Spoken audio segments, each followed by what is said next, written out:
welcome. I was in tears back there. Thank you so much. What an absolute honor to be here today at the Iowa Hunger Summit amongst friends and people that I greatly admire.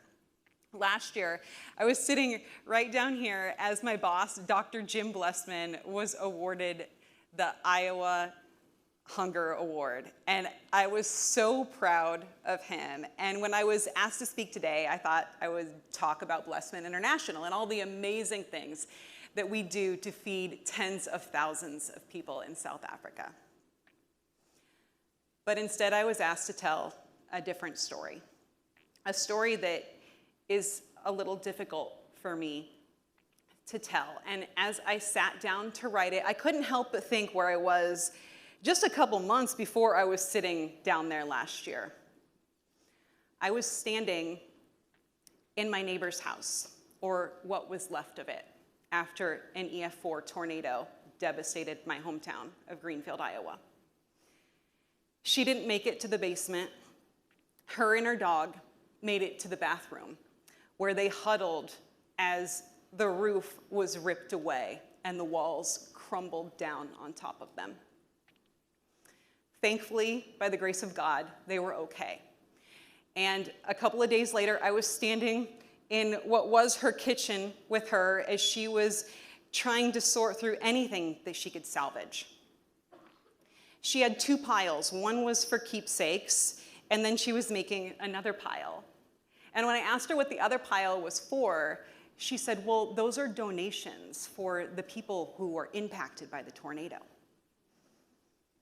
And I looked around, and I saw tree branches lying on her countertops, and broken beams, and the sun pouring in through where there used to be a ceiling. And I said, Christy, you are one of those people impacted by the tornado. And she shook her head and said, there's a lot of people a lot more worse off than me, people who really need the help. That moment stuck with me because, for two reasons. First of all, it's so Iowa, right?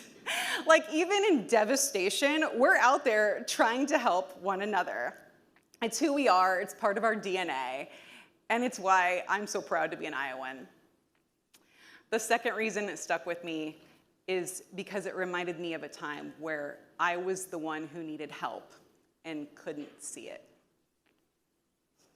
I've spent years as a journalist helping tell stories of resilience and hope, and I've even took pride in telling the story of how forgiving my alcoholic father transformed my entire life.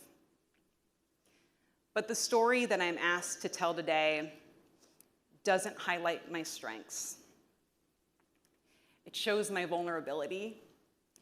And this is the first time that I'm sharing it in public, and I'm a little nervous. But I think that's the reason that I need to share it. Because when people think of hunger, their mind immediately goes to someone standing on a corner with a sign, or a child in a third world country. And that's just not always the case. Hunger has many faces, and many of them are hidden.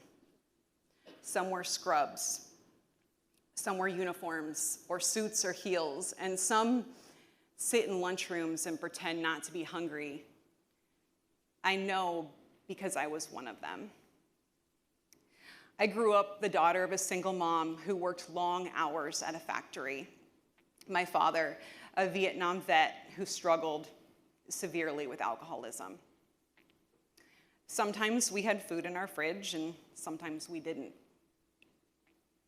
I remember even going to my grandmother's house, and she would make us lettuce sandwiches because that's all she had to give. And honestly, we didn't really know any different. We made do, and that's what you did. Fast forward years later, I landed my dream job as a TV news reporter. I was an anchor, I was a reporter, I was a weather person, I was all the things you are in your first market. And what a lot of people don't know about local news, especially when you first start out, is you make next to nothing. I was making $20,000 a year, which was hardly enough to survive on when I was paying rent and utilities and student loans and my car payment. There was a little bit of money left over for gas and really nothing else. I was able to afford the cheapest coffee that I could buy because that would give me energy throughout the day, and it was an appetite suppressant. And then I was eating canned pumpkin because I also read that that keeps you full. I didn't tell anybody how much I was struggling. One day, I was assigned to do a story at a local food pantry. And I remember walking in, and the walls were filled with produce. And there was a refrigerator with dairy and meats and baskets full of bread and canned goods, more groceries that I had seen or had in weeks. And I was interviewing the director, and I remember asking her, so this food is for anyone who needs it? And she nodded and said, yes, anyone. And as I walked around interviewing other people who were coming into the pantry getting food, my stomach is audibly growling, but I wouldn't dare take any of the food for two reasons. One was because I didn't want to take from anybody who really needed it. And the other was because I did not want anyone to know how much I was struggling. I was a grown woman, a TV news anchor and reporter. I wasn't supposed to be not able to afford food. I was ashamed and humiliated. So as I gathered my stuff and I turned to leave, I hear the director say, wait, Wendi. And I turn around and she looks at me and she has 2 grocery bags overflowing with food. She said, this is for you. I don't know how she knew, but she just knew. And I dropped to my knees in tears, not out of pity, but out of deep gratitude that she saw me. She really saw me, and her seeing me saved me because I used that food pantry for the first year of my news career. And every time I went there, I was reminded that it is not shameful, but it is very sacred. But I think society doesn't always see it that way. There's a stigma out there that says if you need to use the food pantry, that you must have failed somewhere in life, that you don't work hard enough. And that isn't always the case. It certainly wasn't my case. I was working really hard, chasing my dreams, but I was still successful and struggling at the same time, and I think that's okay. That you can have success and still some struggles, that you can have joy and still have some sorrow, and that you can have faith and sometimes still doubt. And these are the things that make us human. Because life is not this lateral climb, it is a roller coaster. And a lot of times, storms hit unexpectedly.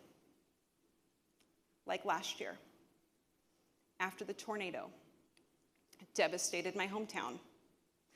My mom and I were living in a damaged home. We had no power, no water, no food.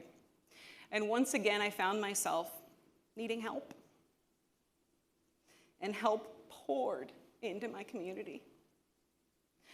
I am so grateful. They brought everything. They brought meals, water, all the supplies, recovery supplies.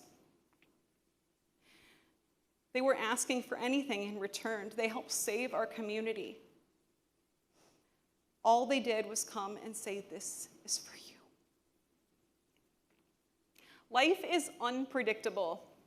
Sometimes we're the ones who need help, and sometimes we're blessed enough to be the ones who get to give the help. And today, I work as the Director of Development for Blessman International. where we partner with Meals from the Heartland and Convoy of Hope to feed